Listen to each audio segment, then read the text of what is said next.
What's up, everybody? What's up, everybody? We live right now. Mr. Bowman, Mr. Marcus Bowman, we are live. Right now, I'm just going to go ahead and let people roll in here, give them a couple of seconds.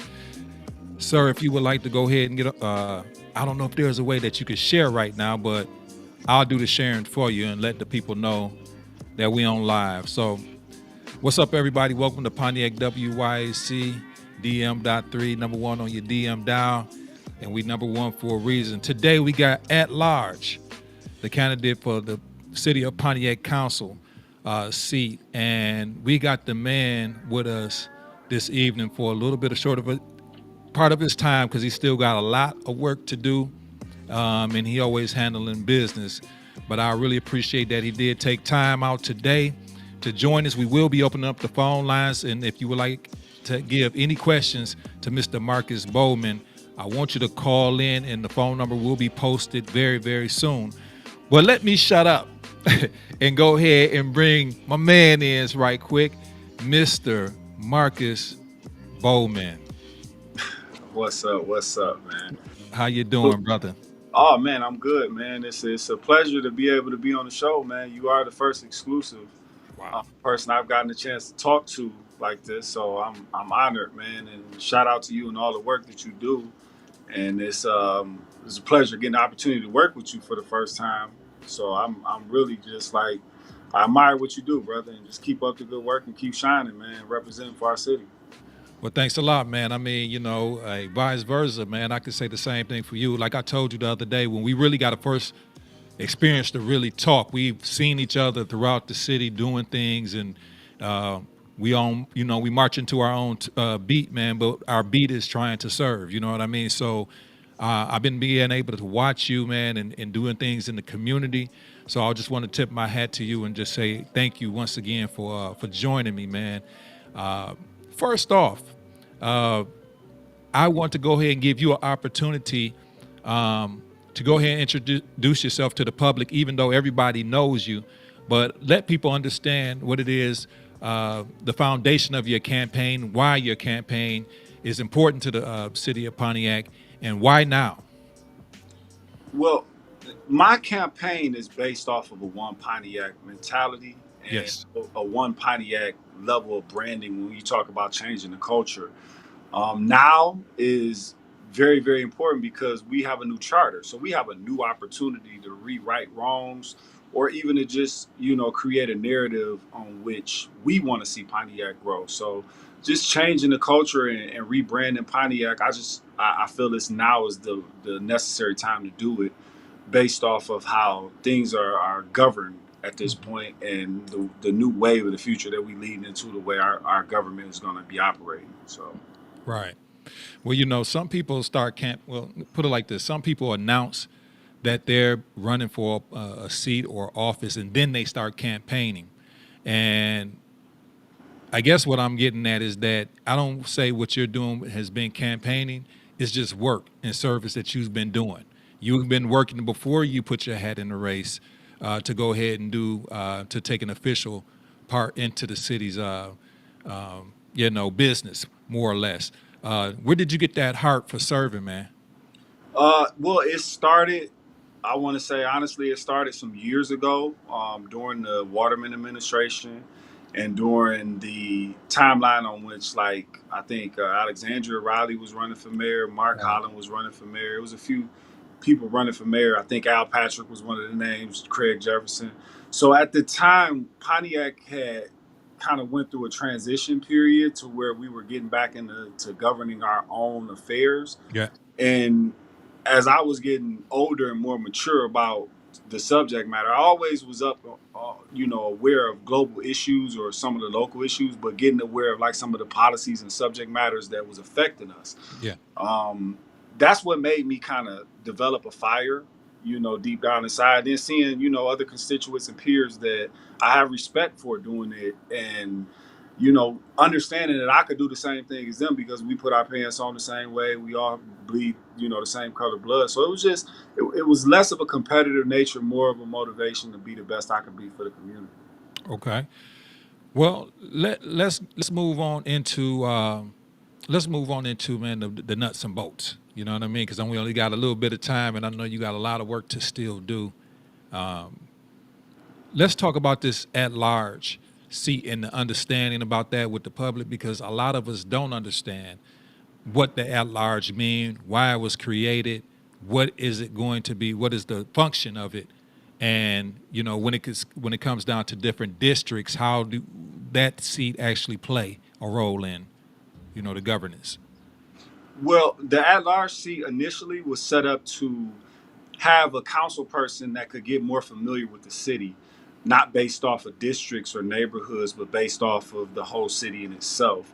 The original reason was to supersede any issues that may come across the table between the council and administration, to have sort of a mediation, someone in the middle that can speak on behalf of the community and speak on behalf of council and reason with administration on the wants and needs that they're trying to present as a resolution. So it has a lot of different angles in the position, but the reality of it is the way it was written in the charter, it was somewhat undefined. Mm, But the capability of the position is for the council person, the at-large council person, to really grow with the community, get to know the community, and get to be a real true voice for the community when it comes to speaking to the legislative body and administrative body. So it carries a lot of bandwidth when okay. you talk about the original effects of it, because it was set up to be the original full-time position in the charter, but due to amendments and changeovers, when they resubmitted it to the people, they just shifted it for the sake of Pontiac and best business practices to put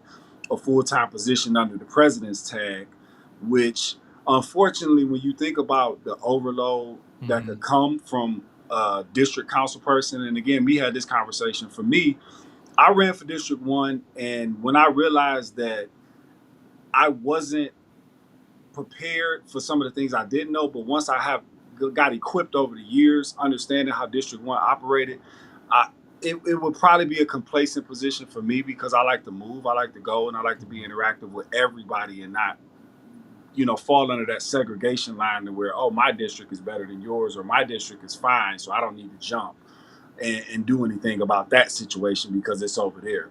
So I feel like that at large position, what it does is it takes all of that and ubiquity out of the situation and make it more plain and realistic for the people to have a voice and Hmm. a true governing body that represents the middle of the aisle, so to speak. And we're not speaking on behalf of the administration. We're not speaking on behalf of the council. We're speaking on behalf of the people, Hmm. presenting it to the council and saying this is what's best, and then corresponding with the administration and say, hey, this is how we should present this, or here's a tip for you to present this because you're gonna run into this issue. So it's negotiating and cleaning up mess. That seat is essentially set up to be a janitor seat if you look at the aspect of it, and not to diminish it, but if you look at the aspect of what the work has to go into working as an at-large council person, it's some work. It's some real Yeah. work.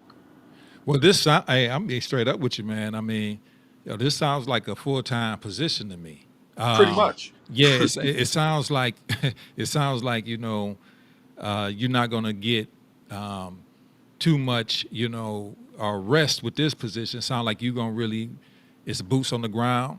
Uh, First day you're running and you starting. You know what I'm saying? Like so, because like you say, you the cleanup man, or if there's a position or a situation where one council person can't take care of that situation, or they're unable to take care of their duties, if I'm understanding you correctly, you will step in. You will be able. Exactly. Yeah. Like, Okay. give you an example. So, we had a council person in District 2 that, and this is District 2 has had Hmm. this for years where they lost a council person due Right. to tragedy or due to health issues, Right. and they wasn't able to operate as a district because nobody could really take the load of that work and step in and still keep up with what they had in their own district. So, as an at-large council person, if something like that was to happen, God forbid, we'll have coverage when it comes to doing business. Now, the voting, The voting. sometimes that Yeah. might be set off a little bit because obviously when you have a situation where you lose a council person, the order of business is to either have a special election or appoint one, depending on the cycle of where you at. So it's a lot of variables with that, but it just gives the city more coverage at this point with an at-large council person because if anything was to happen, you could still get business done on the day to day.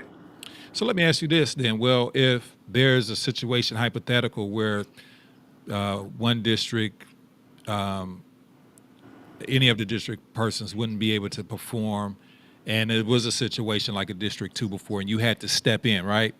Okay. So you taking care of District Two's business per se, right? You will still be taking care of the full load of District Two, but you'll also be bringing on whatever else that you have to. Exactly. That's a full time job right That's there. a full time job, and that Yeah, and again, when I talk about the position and yeah, say how important it is for people to really understand what this at large position looks like. You want an at large council person, and if I could say as a voter in Pontiac, I would want one that I could see in every neighborhood, every district, every venue, because I know they're present. And again, it's unfortunate, but I'm a business owner and entrepreneur, so I know how to create opportunities for myself, but I don't serve more than one master. okay, If elected as a at-large council person, this would be my full-time job. Everything else, business-wise, entrepreneur-wise, will be delegated to other avenues or other people that would be associated with me. But in the same token, they won't be doing the work of the city like I will have to do the work of the city. So right. there's no conflict of interest for me having to jump to this meeting or that meeting, or I can't make it because I got to work overtime. Like, I don't have those issues, and thank God I don't have those issues. At this point, I'm grateful for where God has led me to my life, but that's where I'm signing up for. That's the sacrifice that I've decided to make for my family. And they didn't all agree, on it, Right. but they see that the needs of the many outweigh the needs of the few. And we need leaders, especially at this time where we got an opportunity to have a citywide seat that's willing to step in and fill in the gap and bridge that gap when it comes to some of the stuff that we've been missing out in the city based off of communication and correspondence. Mm. Right now we're going to open up the phone lines right now, 248 905 1128, 248 905 1128. If anybody has any questions for Marcus Bowman running for Pontiac City Council at large, please give a call in 248 905 1128. Any question is warranted. Fires, just come in if you need some education on the position, about him, his platform. Please call in. So with that being said, Mr. Bowman, okay, your campaign, you've been running a hard fought campaign, and you've been going, and you've been moving, trying to get this position, because I know you feel in your heart that you are the man for the job. And I know many people around you and around the community feel that you are the man for the job. What is it that really sticks and stands out about you for this job? Not to talk about anybody else, you know what I mean, or talk about what they can or can do, but what really specifies you above them on the podium here. Well, I'm seasoned when it comes to the politics side. Like, I've worked for political action committees, and I work for nonprofits outside of Pontiac. I've worked for lobbyist groups outside of Pontiac, Mm. advocating for certain things and seeing how policies are created and boots on the ground. So for me, it's more of a boots on the ground aspect. I'm willing to talk to 1,000 people in each district each Mhm. year of my tenure, just to make sure that I'm putting forth the effort to engage, because 90% of what we don't get out of our elected officials, and not all of them, but a lot of them, when they get in that seat, they get complacent, Mhm. so they don't engage anymore, and they just take in problems. I don't want to take in problems. I want to engage, and I want to acknowledge all of the positive things that's going on in our community and highlight that. So you have to be engaged to know what's going on to do that. So I take pride most in myself in saying that I'm willing to engage. I want to be here. I feel like that's what makes me one of the most qualified, and not to toot my own horn, if not the most qualified, because I'm willing to stand with the people, no matter how ugly it is or no matter how beautiful it is. It's us against the world, and a pay or a salary couldn't change that for me at Mhm. this point, and that's that's my stance on the position. But when it comes to the candidates and the other candidates, I'm always humble. We all bring something very, very creative and very, very interesting to the position. So I never discredit anything that Mhm. another man has done. But I know, as far as me speaking on myself, I'm ready to lead. I'm ready to learn more and go deeper into this journey of helping the community and being a positive voice, advocating like I have been, but being more inclusive and having a seat at the table so our people can have a voice. Well, city council is I look at it as a team sport, right? Yeah. You have different people, all with somewhat different backgrounds, um, different family structures, different religious backgrounds, and other things. So, being able to collaborate and bring your ideas and thoughts into, into a teamwork aspect. I mean, what do you feel you could contribute far as into this teamwork? Because there's you're gonna have a lot of different personalities you're dealing with. Some strong and some maybe not as strong, and or as loud or not as loud. Where do you fit in that structure? I know we might have a lot of different moving pieces in this election coming up, but where do you fit in? How do you see yourself fitting into this? Just not reinventing the wheel. 90% of some of the things that I've attained in business strategies, marketing, and just dealing with people psychologically is 90% of a great conversation is just listening Right, right, for right. the most part. So just listening to the subject matter at hand or any of the issues to try to find a resolve. That's pretty much the nuts and bolts of that. We're all adults, and again, when it comes to the team aspect of it, I have a very extensive background when it comes to team building skills or working part of a team. I was um, high school All American, Okay. captain on the basketball team, captain on the track team. I've always had, So you know how important teamwork yeah, how is. Yeah, important it is to yeah. understand how you lead. You lead from the front, not from the back. So even though everybody can't be chiefs, you need some Indians. It's just those who know how to show by example do by example. So that's just my whole thing. If I can show by example, I'm going to continue that so it can grow and spread like a culture, Right. changing how we operate with each other as people. How do you feel like you can?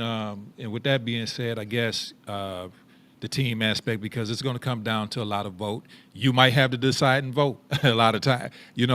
I'm pretty sure you're going. Oh, yeah. A lot of things may be split down the middle, or the vote might come down to what you say, or one way or the other, man. So when it comes to voting, you know, what is your strategy like when it comes to uh, taking a vote, or taking in information to take a vote? Because I notice like sometimes I've listened to city council meetings and I hear the people come up at the podium and they like, this council always just vote yes, yes. You know what I'm saying? Or Yeah. what is your strategy approaching a vote? Well, staying above the mark or staying above the curve when it comes to knowing what we about to bring to the table. You know, every council person, school board trustee, library board member, they get packets of what's on the agenda. So studying the agenda, studying the packet, and getting some data, kind of looking back at some of the past ways that certain people voted in certain communities and understand why they want certain things and why they don't, so we can understand how to vote for what the people need that will impact them directly versus just governing. Governing is one thing, but when you completely eliminate communities or neighborhoods input, it becomes kind of hard. And then a lot of that has to do with engagement, making people aware. When you give people information, you empower them. So most people don't know what's on the agenda until it's posted the day of. Yeah, Let's get right. ahead of that. Get that. Yeah, yeah. Let's get ahead of that a lot quicker and not make it to where the news have to get involved. Let's have some form of services to where even as an at-large member, we go and we address all the issues based off who's signing up on that public comment list. Is Because that something that you would spearhead? Is oh, that of like course, where of because that's course. that's a complaint where people be like, you know what, we didn't even know this was coming up X, Y, and Z. Then it's a big outcry. You Yeah, know. of course. I Okay. would always want to be in a position to empower our residents in any way possible. That would be the number one initiative for me, making sure we empower them with as much information as we can. If I'm a full-time employee, then my job would be to represent this city and give them the best opportunity to get information and get empowered and get access to the things that they need access to that they never even knew about. 90% of the people that complain is because of information that they didn't have access to. Right. Right. So Pontiac is expanding, and a lot of things is happening, man, around here. A lot of big, and I'm happy to be one to say to see that there is big business, here at Pontiac. At one point in time, there wasn't. It was kind of barren. You know what I mean? But we got I'm looking at them as the big three now. We got Amazon, we got United Wholesale, and we got M1. And Don't forget about William International. That's another one. William International, right? Okay, Yeah, yep. forget My about bad. them. That's a huge one. Huge one. And I know ultimately you are representing the people, ultimately, but you have to deal with these corporate citizens too. Exactly. So dealing with the corporate citizens, and because there is a give and take when it comes to that. Let's not be mistaken. There is. So ultimately, you always have to kind of side for what's the best for the people, and a lot of times, the people are not privy to the information that a council person will get or the administration will get. You know what I mean? So how will you navigate these relationships? Because with the at-large position, how would you really navigate these corporate citizens that we have here? Well, I don't want to sound cliche, but transparency, complete transparency. If it's something that I know and I feel based off of the proposition or the proposal, I'm sorry, that's presented to the city and we can benefit from it, but we may have to lose or cut some fat in certain areas that won't overall benefit the majority of the people, then that has to be explained in specific details, not just, vague and overall, we just need to vote on this so we can get it through.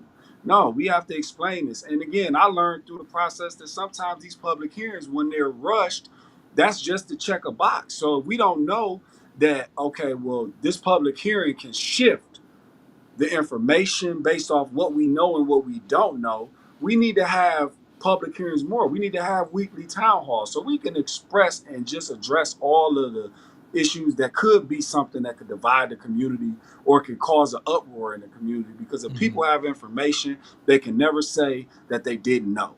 Right. It's always we didn't know, and then when we find out, now it's too late. So we're being proactive versus reactive. I want to be more reactive to the situations that we may face in the future versus, proactive. Like, well, after it's done, we can't figure out what to do, so we just got to deal with it and complain. Right. And that's not part of what I'm trying to promote with my campaign or with my initiatives that I want to push forth as a candidate for the at-large seat. Wow, great, man. That was great. Great take on what you just said concerning that. Let me ask you this. I know, and I'm just voicing concerns of what I'm hearing people come to the podium with. So I know there's been concerns, and I don't know how this actually goes. Like I told you, some of these questions might be asked in ignorance of just not knowing. But when it comes, do you think that council meetings should be every 2 weeks or every week? Because and the length, and I know that's something that those decisions are not made until you get in there or there's a new set of council people. But how do you feel about that, the length? And because I know senior citizens have a concern about that. And every 2 weeks, because it went from a week to 2 weeks, and not, you know what I mean. So, what's your take on those types of things? Well, when you think about cooking a meal, right? So Thanksgiving meal, when you see our mothers, our fathers, or our family members, aunties, uncles, grandmothers, they cooking that meal. They don't start cooking that meal on Thanksgiving. They prepare the meat, they prepare everything else. So when you look at how our operations, when it comes to the council meetings, we've bagged ourselves up because we're trying to cook everything on Tuesday, every other Tuesday, versus, hey, let's go back to the regular schedule. And even if we ramp those meetings and extend them a little bit longer to get more business done versus going bi-weekly and eliminating what we can get done and then just adding extra community hearing meetings, you know, just to fill in the gap of the 52 meeting year, you know, that we have to follow. Yeah. These things we can change that with amendments, and that's a lot of what the people don't know that the council can do. So that could be changed. I feel like every week is where we need to go back to. That would be the first thing that I would try to present as a motion to the floor to amend that in the charter, so we can go back to that and we'll get more done. I mean, at the end of the day, I'm not opposed to paying public servants a decent salary, because when you go to other places, those public servants get paid a Right. pretty decent wage, and their workload is way less than what Pontiac is. So I'm not against that, but we still have to earn the opportunity and the right to serve our people to the full capacity, and we can't do that as part time. And then you're going down to contingency when you saying we're doing a meeting every 2 weeks, because the administration, they meet every day. They Mm-hmm. run the day to day. So they're 2 weeks ahead of us every time we come to a meeting to try to get some business handled. We're there till 11, 12 o'clock. And then the only thing we can do is try to speed things along. And you can't get the substance out of all of the resolutions and what's on the agenda when you speed things along. The people don't get justice with that. Right. So no, in fact, we should have our meetings every week and still have maybe a town hall every 2 weeks. I mean, a weekly town hall would be overkill, but you know, I wouldn't be opposed to that either, because the more information that we can pour Yeah, into our community. you can't beat the more information you get. No, Yeah. you Yeah. can't. You Yeah. cannot beat the more information you can pour into the community and give them more access to what's going on. Right. So, with you being, you're going for the at-large seat. I want to ask you this. Like this is typically a question asked of a mayor or a president. They say the first 100 days. You know what I'm saying? Um, and if I asked a person that's going for District 3, hypothetically, or District 4, they could say, well, in my district, the first 100 days, I'm going to get these roads fixed or the trees removed, something. Being at large, since you kind of, it's almost like you say, it's a cleanup, man. It's like, what specifically can you do within those first 100 days that's going to make an impact, since you have your arms everywhere pretty much? Well, again, I getting familiar with the city has been a day-to-day thing for Yeah. me for the past, you know, let's just say 12 to 15 years. So understanding the demographics of what people are dealing with, or the issues that people are dealing with, would be my first goal. But my first 90 days, I would just target all of the low-hanging fruit in each district. You know, some districts, and most of the districts in the city of Pontiac, complain about potholes. So we would definitely jump on that quick. A lot of districts have lights out. We would get the lights back on. The biggest issue that I could say in our two districts that combined us, which would be 6 and 1, is the bridge. You know, working on the bridge and trying to fast track that process so that way we can get our people back connected to each other. Those would be some of the things, but to break down each district again, it would be based off of the concerns and needs in those districts. You know, like in the 6th district, where they have high dumping in Mm-hmm. certain areas, you know, putting cameras up, stuff that we can get done quick, getting more signage covered in certain districts that don't have street signs. From what I know, we don't make the signs in house. So seeing if it's a way we can get a contract where we can start making our own street signs. So now we Mm. can pump them out, and we can create financial opportunity for the city to make money off of it. So just little things that we can do to create a form of a positive community and a positive infrastructure with overall how it looks in Mm. each district. You know, some districts is different than others, obviously. But Right. first 90 days, we just have to attack it straightforward, district for district, and accomplish the low hanging fruit and get that out the way. Right. That's that would be my initiative, and everything else. You know, we take it on as we receive it, because it's a lot that we won't find out until You're right. after one of us is in office. Right. Um, Let me go to you. You mentioned it. You mentioned the bridge, and so I want to ask maybe a question or two about that. How you, what your feelings of how you will help with the progression to getting that situation, because that is something that the council is have some type of authority over, correctly, as far as voting for the cash for that to be done, right? Yes. That's okay, cool. So also I would like to ask you about that, and then also the expansion of Oakland County downtown. So first off, the bridge, because people, that's another complaint all the time, and it's rightfully so, rightfully so. Where's your stance on that? What is your thought pattern on trying to help rectify it and get this thing situated and done? Well, again, where we at right now, they've already started the process with that. Okay. So the realistic thing would to make sure that the money is there for it and the funding is still there that we raise and it's not too late for us to access it because that tends to happen when you get certain funding from certain federal avenues. Is sometimes it's a freebie and if you don't spend it the right way or allocate it, they'll strip you of the other half. So just making sure that's all in order, fast tracking or streamlining the process for whoever's working on the bridge, the contractors, the developers who's building the bridge, that process, making it a little bit more user friendly so they can do their job more effectively to get it done quicker. Hmm. That would be the first thing I would do is just looking into things to make sure that everything is on pace timeline wise. Because as we know, construction, and I worked in that field, you can get a lot of excuses based off of weather, based off of the ground, based off of engineering, based off of permit processes. And you get caught up in all that. Now you get caught up in bureaucracy and the people still suffering. So just streamlining that process to eliminate all that and just getting straight to business and And making I sure it's done. and pretty much, and the reason, anybody that wants to call in, please do 248-905-1128. We don't have a whole much more time, but I just really want the people to get. We can ask questions on top of questions on top of questions, you see, but the main important is finding out the heart of a man because the heart of a man is to lead him to what he's going to do once he's in power. And I know this, and like I said, I know from afar, being able just to watch him from a distance, that this young man, that he was doing the work before he even decided to go ahead and put his hat into the race for doing this. So I believe, regardless of whatever may happen going forward, he's going to continue to be a servant. He's going to continue to serve. He's going to continue to protect.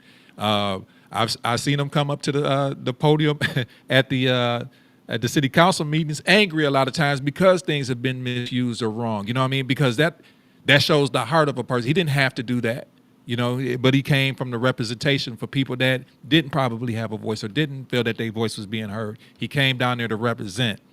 So that's the reason why I really wanted to talk to him and ask these questions. Just that any person could come give cliche answers, but I believe I see the heart of this guy because I've been seeing him for the last couple of years doing it just from my optics. You know what I mean? So 248-905-1128. Please call, or you got a comment. The comment will come up on the screen, and make sure you reach out while we online right here. Coming down to the Oakland County expansion downtown and the Phoenix Center, and I'm excited about it.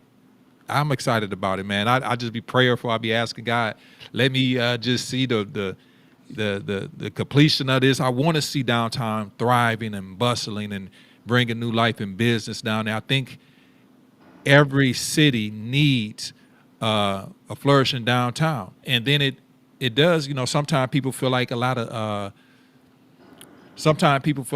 attention is put on downtown and not the outskirts of the community or into the community. What is your outlook on that? As far as the do you feel like that we need that expansion downtown, that commerce to come back, and then it would have a trickle down effect? What's your take on that? Well, anywhere you go across the country, if you look at how city managers lay out the planning for their city, Hmm. it always starts with the downtown. Right. That's where you build and then everything trickles out. Some cities it takes a lot longer for the outskirts of the city to receive and the fruits of those labors. But in the same aspect, when you talk about Pontiac, we have to have a thriving downtown. So with the county coming in, yes, we didn't want to see the Phoenix Center, get the demo. That was one of our best assets that we had left still in our possession, and nobody wanted to see it. But we wasn't doing anything with it. And again, if you don't use it, you lose it, and that's the unfortunate saying of life. So we have to, as a city, we have to leverage what the county is doing to make it beneficial for us. So we can't just twiddle our thumbs and sit on our tail waiting to come up with a plan. Once we get in office, we have to start putting together collections of people that we can reach out to, businesses Mm, and corporations that we could bring in as partners for the downtown area to bring more foot traffic and bring more jobs.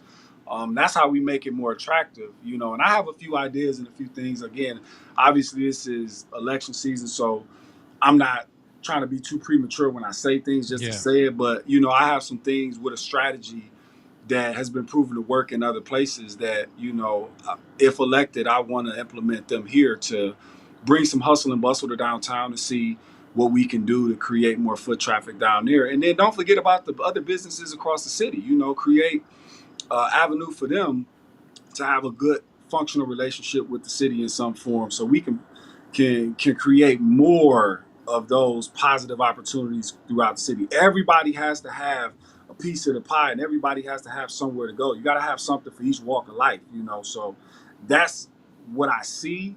I see a multicultural downtown, and that Okay. expanding throughout the city of Pontiac, because everybody has something to do downtown now. Everybody can expand out to those different silos of areas and places that they venture to kind of grow on that feeling and that culture. So downtown is definitely, we have to leverage that plan that the county has, and that's involves having a seat at the table. So Nothing else, nothing less. also that's what I was going to follow up, and I know you can't prematurely give away the secret sauce. I understand that, but okay, downtown expansion. You know, there might be some big business coming, some big, you know, big, and hopefully that is in the line because you need that. You need those names down there, like hopefully maybe a Starbucks or something like that. But sometimes the little man can get lost in the sauce. Like say myself, you know what I mean? I want to, hey, you know, you've been to where I'm at. I want to come downtown. Like, how could it be attractive and make me feel like I can afford it? Is, you know, as a council person, how could basically you being at the large position, you're able to be an advocate for the small business person to actually be able to get back downtown and be able to have a footprint there. Well, I would advocate for some form of first right of refusal for the city to do business with our own contractors. Even if it's creating a preferred vendors list for contractors that we deal with first in the city and business owners that we want to assist and give them a spotlight to be able to expand. Because if we don't take care of our own, I don't care what we do, we still gonna fail. So Hmm. we have to nurture our own, you know, as well. And I don't want to be um, how can I say it? I don't want to sound unfair by saying first or last or, you know, but I want to be truthful when I say this, that we have to take care of our people in this community and make sure we show them the rightful support that they need in order to expand and grow. We can't leave them outside in the cold. So Hmm. no matter what, it will be some form of a first right of refusal initiative to where we can put something in effect to where our people are automatically, they have an opportunity to have access to all of the downtown benefits and all of the Hmm. business benefits that come with that. So I mean, we can get creative with the ideas based off of partnerships and collaborative efforts between public and private, but Hmm. no matter what, we want to make sure that all of our smaller contractors have access to the bigger picture and the bigger pie. So, I mean, being a council person at the end of the day, or anybody really working downtown, or it's business first. Exactly. It's all city business. It's not personal. It's all business. But being in business, like you say, you have some businesses, private businesses right now, and every businessman, businesswoman has hard no's. You know, hard yeses. Basically, you know, the morale of whatever it is that they're building or their company. As a council person, what is your hard line no? Where is it that you draw the line at? Basically saying no, this is not what it is, and we all know that. We all know that inward. But what is your hard nose right now that you know you can positively say? Oh, definitely not selling the city's future out for a short-term gain. I think that's been the unfortunate factor in Pontiac's history. So just being a student of the game and being wise enough to say no, if it involves us selling out some major asset for a short term gain, and there is no checks and balances for what Pontiac can get out of it, far as partnership. We're not talking about buyouts. Anything that involves Pontiac having partnership is what we want. So that's where I have a hard no when it says no, you're not about to overstep your boundaries when it comes to taking our future away from us. We have to preserve that at all costs. So whether it be with land, whether it be some form of business relationships, trademark infringement, whatever you want to call it, we got to make sure that when it's no, it's no. For the benefit of Pontiac's future, because we've seen it destroy Pontiac throughout time when it Hmm. comes to assets being stripped from us for pennies on the dollar. So we got to get creative and think outside the box when it comes to a lot of this stuff. So the no's when it comes to selling Pontiac's future off will definitely be that's where the buck stops with me. No, I'm not doing that.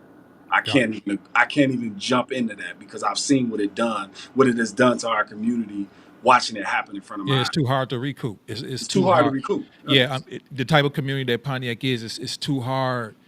It's too hard, and it takes too long. You know what I mean to even recover. Exactly. You know what I mean? So, yeah, man. Wow. I mean, I say at the end of the day, I really feel like Pontiac is moving forward. Is there any takeaways that you've seen from the last administration and council? Even though there's going to be some changing, there's going to be some major changing pieces, and hopefully you're one of those pieces that's going to be changed. You know what I'm saying? Right. And Right. in there, but is there anything that you see that the previous council has done that you can build on? Because too many times we see and hear that what the council has not done. You know Right. what I mean, or whatever. Is there anything that you see positive that they have done that you agree with that you say, you know what, we can continue to build on this? Right, right. Well, I mean, the council have done a lot of positive things. With them pushing for the rec center, with them Mhm. advocating for small businesses, changing certain areas to NEZ zones. They've done a lot. They have, in all reality, that's this council and administration is probably about like a 58 approval rating, Mm. 58% approval rating, and anything over 50% when you talking politics is, cutting it close, because you have a majority of people that don't care for politics at all. So it don't matter what positive that the council does, they're going to say they did something negative. So Right. either way it go, I mean, I'm not disappointed in this council. I would never want to say I'm disappointed. I think the administration could have done a better job in governing and decision making, and the council could have did a better job in holding them accountable to a higher standard. I think we got a lot of over That's where you gonna come in at. yeah, yeah, we got a That's lot where, of big major yeah, promises and yeah. underachievement. So the things that I'm disgusted about, I I think they could be rectified with a new set of people and a new way of viewing things. And I think the things that they've done, which has been a number of good things that they've done that we can build on. I mean, I don't want to sit here and I can run off a list of them, but Hmm. they've done a number of good things that we can build off of. That for me, I would want to only come in the door enhancing what they've done and collaborating to where it best suits Pontiac. So the negative side is yes, it's happened. Whatever they didn't accomplish when they were there, or whatever they didn't accomplish this past 4 years, we can't cry over that. We have to figure out how to fix it. So Right. that's my mentality coming through the door. It's not a point the finger. It's a okay. So what do we got to do to fix it? Let's put a little overtime in. Hmm. Let's burn the midnight oil if we have to, but we need to come up with a solution for this because it's on us. It's not on anybody else. People are dependent on us. Right. And from my history in sports, it's almost like you got that big game the day before, and I could just recall back to high school and college where you get your fans and they're telling you, hey man, you got to go out there and you got to succeed tomorrow. We need this win. So that's the morale that I want to bring to the table, where we have to do this and we got Hmm. to make sure we get it done. And some of us may not have a lot of gas in the tank left, so some of us may have to work a little bit harder, but again, that's why we're a team. Right. You know, during this conversation, cooperation or partnership has came up, and Yes. partnership talking about with other business entities that's great businesses, entities that's in the city of Pontiac doing work and employing a lot of people. Uh, what about partnership with the entities that's in Pontiac, far as on a governmental level or educational level? That's one of the other things that people talk about. They correlate the city and the school district. Sometimes people don't even know how to cut those into they're two different things. They're two Exactly. different things. Well, people don't look at it as there's two different things. They just see a problem and this the city. No, it's that's the school district, or it's the vice versa, or different entities inside of the city of Pontiac. How is that part? Would you like to see better partnership, and how would you advocate for better partnership? Because we're all one, like you said, one. We're all trying to move together in a positive direction. How would you nurture those relationships and trying to push that forward?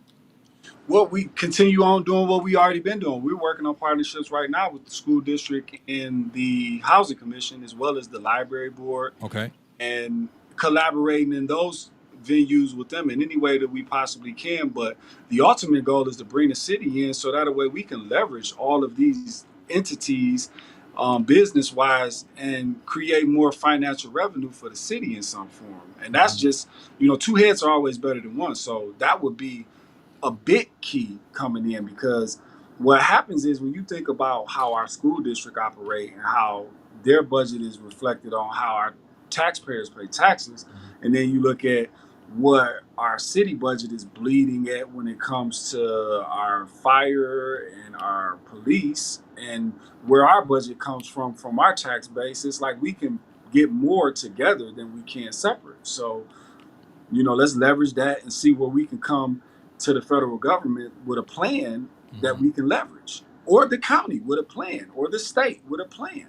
Mhm. It doesn't, one entity doesn't, stop. We just have to have a collaborative effort with everybody, cooperatively Mhm. for it to work. So as long as we're doing that, I think we can have a high success rate in Pontiac's future when it comes to us collaborating and getting good results versus egos getting in the way and us not getting anything. That's been the unfortunate dilemma of the past. Egos get in the way, Right. you know? Well, it being a business, ultimately, wasteful spending. Okay, Yes. wasteful spending. That's as we know. You got to be stewards of the taxpayers' money. You guys are going to be approving or disproving proposals that come to you all the time about money. What would you do? What would be your outlook looking to? Because wherever you go, there's going to be always, like you say, fat to cut to trim. Yes. So I don't know if this is more of administrative aspect or of a council. You let me know. But how would you try to find out where wasteful spending is happening, maybe in City Hall or with some functions and things like that? Well, I mean, what is your stance on that? Because there's always trim to make, Oh, but you don't no. want to trim the wrong thing, though. But what would be your Yeah. stance in finding that out? Well, that would be more of administration. Okay, The council can vote on certain things, but when you talk about federal dollars, state dollars, and county dollars, there's going to be cuts all the way down the board. That initially looking at what's feasible to pass, that we can afford, and what's not is going to be the issue, and that automatically will fall back on the council, unfortunately, because they have to make the decision to say yay or nay on it. right. So when you talk about what's good for the people, we just got to look at the climate that we in with this country, and then we got to be able to empower our people with tools to offset where we're at federally, state, and county. So there's going to be all types of issues that we're going to get hit with, as far as taxes, budgets being cut, programs and funding being taken away. But we still will have a level of funding from the state and the county that we can pull off of if we choose to partner up with them in certain aspects. So we have to be creative when we come to looking at the budget. We can't do it straightforward like how we used to. We can't do it with a legislative mindset. We got to do it with an open administrative mindset, but we also need to do it with a mindset of what's going to directly impact the people right now Mhm. and what's going to directly hurt them right now. So if we have to cut something else that's not affecting them right now, then we can do that and move that money from one set of coffers to another. And I think that's where we become better stewards of the dollar based off of the political climate that we're in. But a lot of that has to do with access, knowing what's coming down the pipeline, engaging with people up on a higher level, state and federal, to where we can be abreast of all the issues that we may have to face. Because, give you an example, look at the school district. And again, my spouse is the vice president of the school board. They get so much flack because of what's going on with the federal cuts, but they don't know what they're going to do yet because they don't know what the budget is actually going to be. Okay. They don't know what they're working with because of how it's being implemented and rolled out. So again, we can sit here and point the blame all day, but at some point you're gonna have to ask yourself, what are we gonna do creatively to make it work for us? Because in Pontiac, in this small 61,000 municipality that we carry, we can control certain ordinances that work best for us due to best business practice and state law. So we got to get creative with what best works for us and work our budget the best way to help fit our people. Well, I'm gonna tell you, folks, man. Just the time that I have spent watching Marcus be active in the community. He's just this is not just, this is who he is. This is who he is. What you see up and around the community. He doesn't chase the camera or anything like that. You know what I mean? He does what he does from the heart, strictly, and he's for the people. And I can get a genuine sense of that he's for the people. And I know he's been running a race to land a seat in the city council to make a change and a difference. And I believe that he's in the right place for it and with it. You know what I mean? And I believe personally that he's going to make a difference. And I think he is a difference maker. And he's an advocate for the people, because I've seen him when he doesn't have to. That's the mark of a person. When they doing stuff that they don't really have to do, he's going to, that's who you are. When you're doing stuff that you really don't have to do, but you're doing it because of the love of the people, so that's who he really is. It all, let us know about this voting process. Now we ending up, and the most important part is people got to get out and vote and make decisions tomorrow. Yes. With this at-large position, we don't have to say names and things like that, but let us know how many people are running for this at-large position. How does the primary affect this position, and what is the result of the primary tomorrow that affects you, and how this thing goes? Okay, so there's 4 people, including myself, running for the position. Okay. And after tomorrow, Lord's willing, if the people choose to elect me, they will narrow it down to 2 people. So I will be one of 2 people left over to move on to the general election, to where you would decide who your official at-large council person will be from that point on. So, it's still, the journey is not over with yet. It's still a long process, but the people got to get out and vote. So, at this point, we're doing everything we can do tirelessly, Right. and just working as hard as we can. But at the end of the day, it's left up to the people and the man upstairs. If that's what he has in store for me, all I can do is just give it my all, like I felt like I've always done with everything that I put my heart and soul into, and just let everything take care of itself. So, I'm praying and I'm asking for everybody's vote. I'm asking for everybody's support. And even if I can't get your vote, I just want your prayers, because we all got to stick together, and it's a long journey after this. No matter who wins or loses, we still got to make sure that we get this together for the sake of our children. Because if you don't realize what Pontiac can look like 40 years from now, don't vote. And then it'll give you a glimpse in your mind of what Pontiac can look like if we just don't choose to enact our voice to vote. Wow, man. Let me see. Let's read this. What this just says here. Yes, brother Mark is most definitely a true. He is. He is. He absolutely is. So will you be at the polling stations tomorrow? Will people be able to see your face? I know you're gonna be everywhere, man. You better get some sleep tonight if you get some. I don't think you're gonna get none. Nah, man. It's like a big game. I Right. preparations to prepare for it. And at the end of the day, you had those little overnight jitters and you're a little Yeah. nervous sometimes. So I'm sure that may come into play. But outside of that, I'm just gonna keep working until they call it at 8 p.m. tomorrow night or 8:30, whichever the timeline is, and we see where we go from there. That's the only straightforward way I can look at it. But Right. outside of that, man, I'm doing everything I can and pushing myself to the point of exhaustion if I have to make sure I've given it all. Right. Hey man, well you might be looking up and seeing me tomorrow night when 8:30, whatever, when the polls close and results come in, man, and shouting your name, brother. Because Hey, yeah, hey man. that's I, it, man. That's what we want. That's what we want to shoot for. That's the goal. But I will yes. be at all the polling locations tomorrow. Schedule wise, it's just again, I'm not in control. The man upstairs is, so it just all depends on which way the wind blow. But I will be moving around and I will be engaging. So hopefully we can engage with the voters. I would love to see a bunch of people lines wrapped around corners if I can, Yeah. see that tomorrow. So let's all get out and vote. Let's vote. Even if you don't vote for me, make sure you vote for that at-large seat because it's important not to skip a box.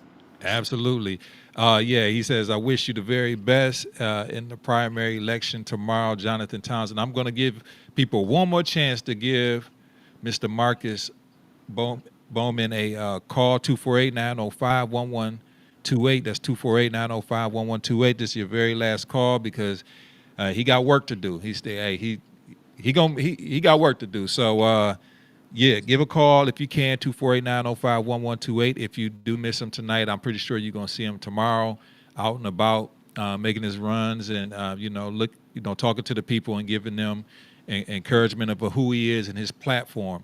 But I'd just like to thank you tonight, brother, man, just for coming in, man, being the advocate that you are for the city of Pontiac, just being the person that you are, being the man that you are, because like I say, the mark of a man to me is what you do when you really don't have to really do it. You know what I'm saying? And you're going above and beyond uh, the call of duty. So you advocating for people that have, um, like I say, they don't feel like they probably have a stronger or a louder voice. You've came in and been that strong presence. I've seen it. I've seen it. So I'm only attesting to what I've seen. So just keep on marching, Brian. And I believe you're gonna have a positive outcome tomorrow, man. I'm gonna be really in tune to it and watching, man. Is there any last words outside of what you just said, man, or did you surmise it and wrap it up already? No, man, I just want to say I need y'all votes tomorrow. I need y'all prayer. I need y'all good energy. Let's make tomorrow a big primary voting election day. Go out, vote. The polls close at 8 o'clock, if I'm not mistaken. If you get off work early or you go in before you go to work to vote, let's just get out and vote. Let's take these numbers up. And most important, I'm asking for your vote for city council at large. Vote for Marcus Bowman. All right, there you go, everybody. Thank you for tuning in to Pontiac WYAC, and you might see me tomorrow night, and we'll see where which way the Lord wants things to go. But I believe believing is a big part of it. So I believe you already in there, brother, and Appreciate you, bro. hey, we gonna get it. Thanks a lot, man, and everybody, you have a great evening.